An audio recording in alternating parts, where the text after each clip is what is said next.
Hello guys, आजपासून आपण start करणार आहोत आपला फार्मास्युटिकल ऑर्गॅनिक केमिस्ट्री 2 सी. आजचा जो हा व्हिडिओ आहे तो कम्प्लिटली बेस्ड आहे आपल्या युनिट नंबर 1 वरती. युनिट नंबर 1 मधला जो फर्स्ट पार्ट आहे that is benzene and it's derivative, ज्याला जो ए सेक्शन आहे तो आपण डिस्कस करणार आहोत. मी तुम्हाला नेहमी सांगते की कुठलाही युनिट जर आपण बघितला त्यामधला जो फर्स्ट पार्ट असतो तो मोस्ट इम्पॉर्टंट रोल प्ले करतो, कारण एक्झामिनरच्यासाठी हा खूप फेवरेट पॉईंट असतो एक्झाममध्ये विचारण्यासाठी. मग ती तुमची सेमिस्टर एक्झाम असो किंवा सेशनल एक्झाम असो, त्यामध्ये जो आपला कुठलाही युनिटमधला जो पहिला टॉपिक असते तो कधीच स्किप करायचा नाही, कारण त्याचे 80% चान्सेस असतात एक्झाममध्ये येण्यासाठी. ओके, सो आजचा युनिट नंबर 1 मधला टॉपिक आहे आणि ऑब्व्हियसली सिलेबसमधला सुद्धा 1 टॉपिक आहे, फर्स्ट टॉपिक आहे. सो हा टॉपिक खूप इम्पॉर्टंट आहे, याला स्किप करू नका. अगदी सिम्पल वाटतो हा टॉपिक, बट हा टॉपिक जेव्हा आपण लिहायला जातो त्यामध्ये आपल्याला भरपूर असं कन्फ्युजन होतं. सो तुमचे हे सगळे कन्फ्युजन आज मी क्लिअर करणार आहे. So hey guys, myself Pallavi, assistant professor, and you are watching Pharmacy with Pallavi. See, first of all, मी जे काही लेक्चर्स तुम्हाला प्रोव्हाइड करणार आहे त्याचे हँड रिटन नोट्स जे माझे स्वतःचे असणार आहे ते तुम्हाला प्रोव्हाइड करणार आहे. सी, याचे हे जे नोट्स आहे ते सगळे नोट्स मी स्वतः प्रिपेअर केलेले आहे आणि हे नोट्स तुम्हाला जर हवे असणार तर मी तुम्हाला प्रोव्हाइड करून देईल. याची लिंक मी आपल्या डिस्क्रिप्शन बॉक्समध्ये देईल, तुम्ही इझिली जाऊन याला डाउनलोड करू शकता. प्लस हे जे नोट्स आहे ते अगदी तुम्हाला अंडरस्टँडेबल लँग्वेजमध्ये आहे आणि मी तुम्हाला काय हे टॉपिक्स आपल्या मराठी भाषेमध्ये एक्सप्लेन करता येईल. तर मला असं वाटते की कुठलाही टॉपिक जेव्हा आपण आपल्या ओन लँग्वेजमध्ये शिकतो तर त्याला आपला ब्रेन जास्त प्रमाणात ग्रॅप्स करतो. सी, मला एक्सप्लेन करायचं असतं तर मी हिंदीमध्ये पण करू शकले असते, डायरेक्टली इंग्लिशमध्ये तुम्हाला सांगू शकले असते. बट काय होतं की जेव्हा एखादा टॉपिक आपण आपल्या लँग्वेजमध्ये शिकतो तेव्हा तो आपला असा वाटतो. आणि केमिस्ट्री, ऑर्गॅनिक केमिस्ट्री किंवा फार्मसीसुद्धा आता म्हटलं तर मुलांना भरपूर असं कन्फ्युजन होतं, कारण सब्जेक्ट भरपूर आहे. एका सेमिस्टरमध्ये 5-5, 6-6 सब्जेक्ट्स आहे. प्लस आता तर सिलेबस चेंज होणार आहे आणि लोड वाढू नये म्हणून मला असं वाटते की ठीक आहे, माझी स्टुडंट लाईफ जरा कॉम्प्लेक्स गेली नोट्समुळं, तुमची स्टुडंट लाईफ जायला नको. सो एक माझं प्रोफेशन म्हणून आणि माझी आवड म्हणून मी तुम्हाला हे टॉपिक आपल्या लँग्वेजमध्ये एक्सप्लेन करते. Okay, so without wasting any time let's start to our lecture. नाव बेन्झीन म्हटलं की कुठलाही केमिस्ट्रीचं स्ट्रक्चर आलं तर तिथे एक आपली बेन्झीन रिंग असते. सो ह्या बेन्झीन रिंगवरती आज आपल्याला डिस्कस करायची की नेमकं ह्या रिंगमध्ये काय आहे. तर आता आपण इझिली म्हणू शकतो की benzene content 6 carbon and 6 hydrogen, ज्याच्यामध्ये एक सिंगल बॉन्ड्स आणि डबल बॉन्ड्स असतात. लाईक त्याचं जर डिस्क्रिप्शन आपल्याला लिहायचं असतं तर लाईक अशा प्रकारे एखादं स्ट्रक्चर काढू शकतो. मॉलिक्युलर वेट इझिली सांगू शकतो की 78.11 ग्राम पर मोल आहे. हायड्रोजन कार्बनचा रेशो 1:1 आहे. हे सगळ्या पॉईंट्स आपण इझिली सांगू शकतो. बट त्याचं प्रूफ काय आहे, कशामुळे हे स्ट्रक्चर आपला 6 कार्बनचंच आहे हे प्रूव्ह झालं आहे की याच्यामध्ये कुठला अदर कंपाऊंड अटॅच नाही आहे.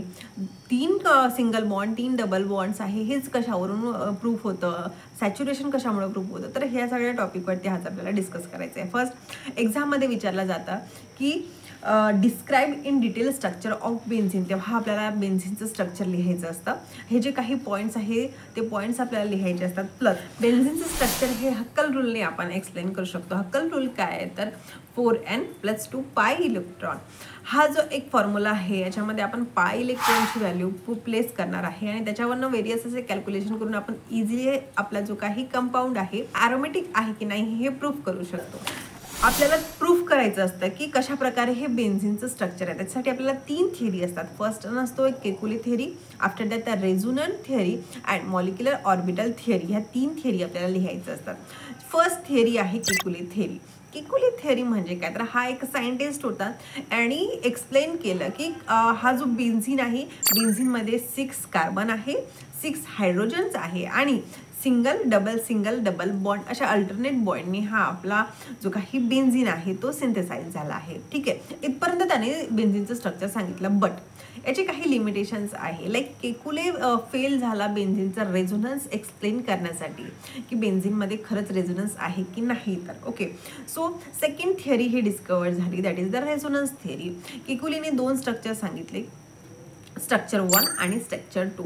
ही जी रेझोनन्स थिअरी आहे दोन्ही स्ट्रक्चरला मिक्सअप करून एक नवीन हायब्रिड स्ट्रक्चर फॉर्म करतो. आता स्ट्रक्चर 1 जर तुम्ही बघितलं त्याच्यामध्ये बघा अल्टरनेट डबल बॉन्ड्स प्रेझेंट आहे. स्ट्रक्चर 2 मध्ये सुद्धा अल्टरनेट प्रेझेंट आहे, फक्त जे बॉन्डचे जे काही पोझिशन आहे ते चेंजेस आहे. सो हा रेझोनन्स स्ट्रक्चर काय करतं की हे जे काही डबल बॉन्ड्स आहे ते कंटिन्युअसली मूव्ह होतात. मीन्स हा कम्प्लिटली वनही स्ट्रक्चर नाही आहे तर टूही नाही आहे, हे हा मिक्सअप आहे ज्याला आपण एक हायब्रिड स्ट्रक्चर म्हणतो. हे जे रेझोनन्स कशा प्रकारे होतात, कशा प्रकारे बॉन्ड शिफ्ट होतात ते तर आपल्याला बघायचंच आहे. बट नाव तुम्हाला जर फक्त स्ट्रक्चर विचारलं तर तुम्हाला फक्त हे दोन स्ट्रक्चर 1, स्ट्रक्चर 2 आणि एक हायब्रिड स्ट्रक्चर लिहायचं आहे. ठीक आहे. नाव मॉलिक्युलर ऑर्बिटल थिअरी, ही थिअरी आपल्याला काय एक्सप्लेन करते तर हा जो आपला बेन्झीन आहे तो sp2 हायब्रिडायझेशन शो करतो, ही आपली थिअरी सांगते. तर मॉलिक्युलर ऑर्बिटल जे स्ट्रक्चर आहे बेन्झीनचं ते डायरेक्टली विचारलं जातं.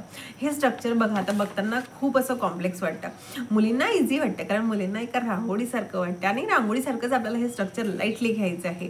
फार असं टेन्शन घेऊन केमिस्ट्रीचा स्टडी करायचा नाही आहे, तर केमिस्ट्रीला अगदी इझी आणि फ्रेंडली बनवायचं आहे. सो आता हे जे ऑर्बिटल स्ट्रक्चर आहे तुम्ही कशा प्रकारे काढणार, तर एक्झाममध्ये तुम्हाला डायरेक्टली विचारू शकतं की right orbital structure of our benzene, किंवा तुम्हाला कॉम्बिनेशनमध्ये सुद्धा हा टॉपिक विचारला जाऊ शकतो. सो मग स्ट्रक्चर काढताना काय करायचं, एक सिम्पल ट्रिक सांगते तुम्हाला. कार्बन कार्बन कार्बन 6 कार्बन काढून घ्यायचे. ठीक आहे. आफ्टर दॅट हे बघा इथं पाकळीसारखं स्ट्रक्चर तुम्हाला दिसतंय जे आपला sp2 हायब्रिडायझेशन आहे. प्रत्येक कार्बनला अशा 3 पाकळ्या काढायच्या. ठीक आहे. आफ्टर दॅट ते कार्बनची ही जी काही एक पाकळी आहे ती अटॅच असली पाहिजे, ज्याला आपण sp2 हायब्रिडायझेशन म्हणतो. ठीक आहे. कार्बन झाले आपले कंप्लीट. कार्बनला एक सिंगल हायड्रोजन बॉन्ड आपल्याला अटॅच करायचा आहे जो H हायब्रिडायझेशन शो करतो. ठीक आहे. ज्याला आपण सर्कलनी इंडिकेट करतो. बस 6 कार्बन आहे तर 6 हायड्रोजन अटॅच दाखवायचे आहे आणि तिथे आपल्याला जे काही प्रत्येक हायब्रिडायझेशन आहे कंपाऊंडचं ते लिहायचं आहे. सो अगदी सिम्पल आहे. ह्या थिअरीमध्ये आपल्याला काय लिहायचं आहे हेच सांगायचं आहे जे मी तुम्हाला आता एक्सप्लेन केलं आहे. ठीक आहे. फक्त थिअरॉटिकल वेमध्ये लिहायचं आहे की कार्बनमध्ये sp2 हायब्रिडायझेशन आहे, कार्बन हायड्रोजनमध्ये sp2 आणि S हायब्रिडायझेशन ही थिअरी एक्सप्लेन करते. ओके. सो हेन्स हे प्रूव्ह होतं की हा जो आपला बेन्झीन आहे बेन्झीनमध्ये 6 कार्बन आहे, 6 हायड्रोजन आहे आणि हे अल्टरनेट सिंगल आणि डबल बॉन्डनी अटॅच जरी झाले तरी याच्यामध्ये रेझोनन्स प्रेझेंट आहे आणि हे जे काही पाय बॉन्ड आहे ते कंटिन्युअसली डिलोकलाइज्ड होतात. ओके.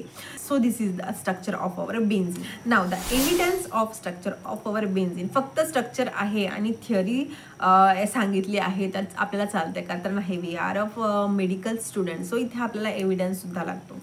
3 प्रकारचे एव्हिडन्स आपल्याला प्रूफ करायचे आहे की कशा प्रकारे बेन्झीनचं स्ट्रक्चर आहे.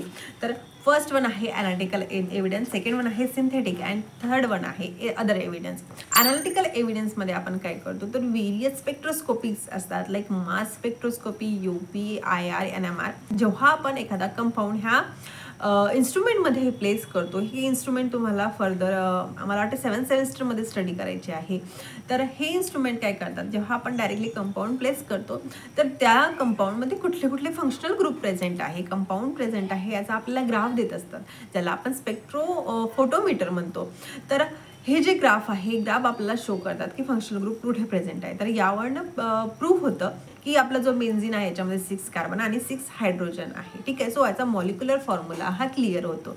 सो अगदी सिम्पल आहे analytical evidence. After that second one आहे केमिकल एव्हिडन्स किंवा ज्याला आपण सिंथेटिक एव्हिडन्स म्हणतो. बेन्झीनमध्ये आपण आतापर्यंत बघितले की याच्यामध्ये सॅच्युरेशन प्रेझेंट आहे, सिंगल डबल बॉन्ड प्रेझेंट आहे. मग आता इथे आपण काय करणार, अनसॅच्युरेशनच्या टेस्ट करून बघणार. व्हेरियस असे कंपाऊंड जे अनसॅच्युरेशन शो करतात त्यांच्यासोबत याची रिॲक्शन करून बघणार. लाईक H2SO4, Br2, KMnO4 ह्या कंपाऊंडसोबत याची रिॲक्शन करणार.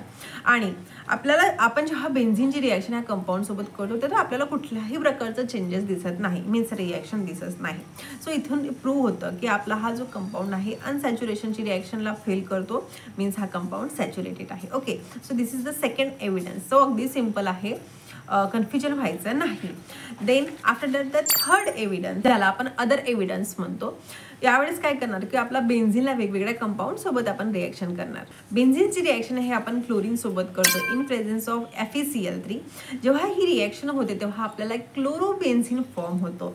सो ऑब्व्हियसली इथे जी काही रिॲक्शन आहे सबस्टिट्यूशन रिॲक्शन आहे. सो इथे आपला जो क्लोरीन आहे तो हायड्रोजनला सबस्टिट्यूट करतो. ओके, बेन्झीनची रिएक्शन ही आपण हायड्रोजन सोबत करतो, मीन्स इथे हायड्रोजन ऍड करतो in presence of some catalyse like nickel platinum with a particular temperature. जेव्हा ही रिएक्शन कॅरीड आउट होतं तेव्हा आपल्याला कळतं की आपल्याला एक सायक्लोहेक्झेन फॉर्म झालेला आहे.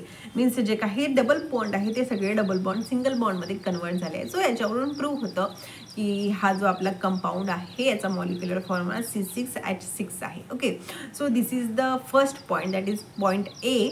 आय होप तुम्हाला क्लिअर असणार आणि याच्या नोट्स मी तुम्हाला आपल्या चॅनलवरती अवेलेबल करून देईल.